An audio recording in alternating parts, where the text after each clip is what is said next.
जय श्री कृष्ण। मित्रों नमस्कार, आपका हार्दिक अभिनंदन है हमारे YouTube चैनल आत्मसृजन में। आइए अब श्रीमद् भगवद गीता के दूसरे अध्याय का महात्म्य सुनते हैं।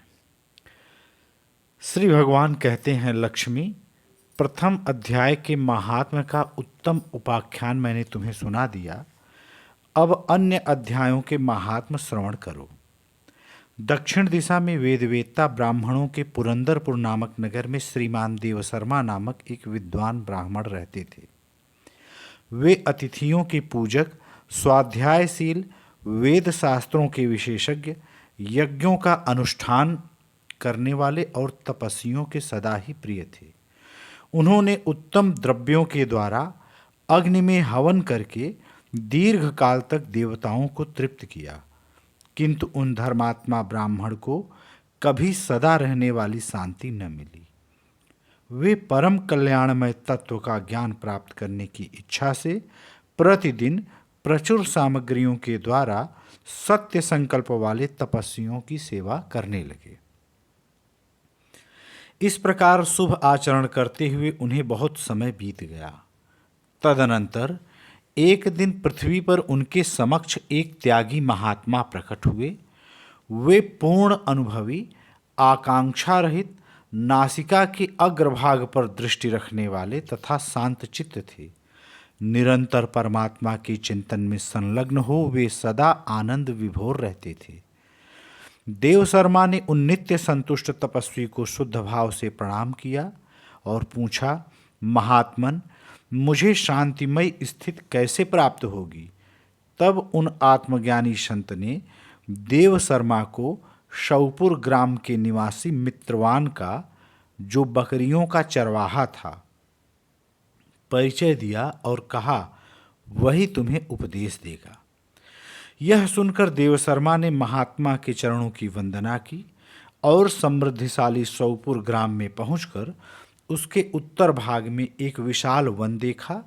उसी वन में नदी के किनारे एक शिला पर मित्रवान बैठा था। उसके नेत्र आनंदातिरेक से निश्चल हो रहे थे। वह अपलक दृष्टि से देख रहा था। वह स्थान आपस का स्वाभाविक वैर छोड़कर एकत्रित हुए परस्पर विरोधी जंतुओं से घिरा था। वहाँ उद्यान में मंद मंद वायु चल रही थी। मृगों के झुंड शांत भाव से बैठे थे और मित्रवान दया से भरी हुई आनंदमयी मनोहारिणी दृष्टि से पृथ्वी पर मानो अमृत छिड़क रहा था। इस रूप में उसे देखकर देवशर्मा का मन प्रसन्न हो गया।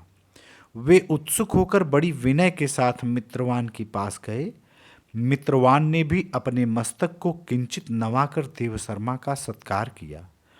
तदनंतर विद्वान देवशर्मा अनन्य चित्त से मित्रवान के समीप गए और जब उसके ध्यान का समय समाप्त हो गया, उस समय उन्होंने अपने मन की बात पूछी। महाभाग, मैं आत्मा का ज्ञान प्राप्त करना चाहता हूँ।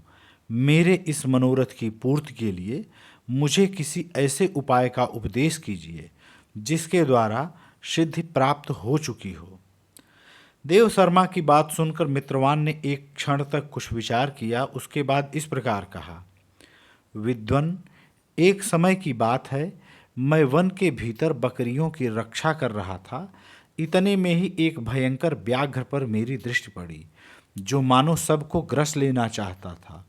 मैं मृत्यु से डरता था, इसलिए व्याघ्र को आते देख बकरियों के झुंड को आगे करके वहां से भाग चला। किंतु एक बकरी तुरंत ही सारा भय छोड़कर नदी के किनारे उस बाघ के पास बेरोक टोक चली गई। फिर तो व्याघ्र भी द्वेष छोड़कर चुपचाप खड़ा हो गया। उसे इस अवस्था में देखकर बकरी बोली, व्याघ्र, तुम्हें तो अभीष्ट भोजन प्राप्त हुआ है। मेरे शरीर से मांस निकालकर प्रेम पूर्वक खाओ न। तुम इतनी देर से खड़े क्यों हो? तुम्हारे मन में मुझे खाने का विचार क्यों नहीं हो रहा है? व्याघ्र बोला, बकरी, इस स्थान पर आते ही मेरे मन से द्वेष का भाव निकल गया। भूख प्यास भी मिट गई, इसलिए पास आने पर भी अब मैं तुझे खाना नहीं चाहता। व्याघ्र के यों कहने पर बकरी बोली, न जाने मैं कैसे निर्भय हो गई हूँ। इसमें क्या कारण हो सकता है? ये तुम जानते हो तो बताओ। यह सुनकर व्याघ्र ने कहा, मैं भी नहीं जानता, चलो सामने खड़े हुए इन महापुरुष से पूछे। ऐसा निश्चय करके वे दोनों वहां से चल दिए।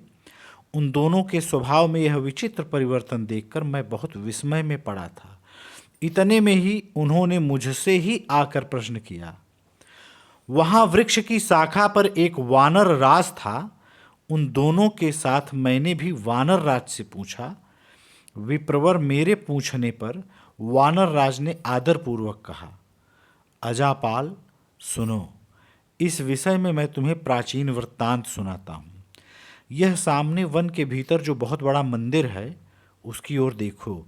इसमें ब्रह्मा जी का स्थापित किया हुआ एक शिवलिंग है। पूर्व काल में यहाँ सुकर्मा नामक एक बुद्धिमान महात्मा रहते थे, जो तपस्या में संलग्न होकर इस मंदिर में उपासना करते थे। वे वन में से फूलों का संग्रह कर लाते और नदी के जल से पूजनीय भगवान शंकर को स्नान कराकर उन्हीं से उनकी पूजा किया करते थे। इस प्रकार आराधना का कार्य करते हुए सुकर्मा यहाँ निवास करते थे। बहुत समय के बाद उनके समीप किसी अतिथि का आगमन हुआ। सुकर्मा ने भोजन के लिए फल लाकर अतिथि को अर्पण किया और कहा, विद्वन, मैं केवल तत्व ज्ञान की इच्छा से भगवान शंकर की आराधना करता हूँ। आज इस आराधना का फल परिपक्व होकर मुझे मिल गया, क्योंकि इस समय आप जैसे महापुरुष ने मुझ पर अनुग्रह किया है।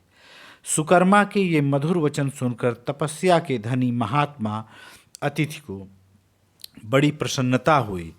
उन्होंने एक शिलाखंड पर गीता का दूसरा अध्याय लिख दिया और ब्राह्मण को उसके पाठ एवं अभ्यास के लिए आज्ञा देते हुए कहा, ब्राह्मण, इससे तुम्हारा आत्मज्ञान संबंधी मनोरथ अपने आप सफल हो जाएगा। यों कहकर वे बुद्धिमान तपस्वी सुकर्मा के सामने ही उनके देखते देखते अंतर्ध्यान हो गए।